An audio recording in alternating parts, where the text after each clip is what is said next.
O'rtoqlar, mana qaranglar, soat 12:00 bo'ldi. Va nihoyat 30-sentyabr va nihoyat kirib keldi qarindoshlar. Bu degani Xitoy kursimizning 14-reysi sotuvga chiqdi degani. Mana bu kameraga ham, bu kameraga ham hozir Xitoy kursimizning 14-reysi sotuv videosi aynan mana shu kanalga chiqadi. Faqatgina 1-2 minut kechikadigan odat bor edi, qo'ying.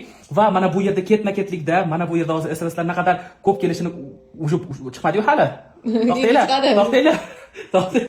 Qani ketdi, video chiqadi hozir. 2 3 ketdik. Ketdi. Qarindoshlar, Xitoy kursimizni Prognoz ochildi. hozir vaqtda ketma-ketlikda qaranglar. Xitoy kursimizning 14-reysi sotuvga chiqdi. Soat 12:00 va SMSlarni ko'ringlar qarindoshlar. Xitoy kursimizga naqadar ko'pchilik ketma-ketlikda to'lov qilishini ko'ringlar. Vau, Sensatsiyaga tayyor turinglar. Mana. Mana bunaqasini ishonavering. Mana qaranglar. Tong. Ketma-ketlikda hozirda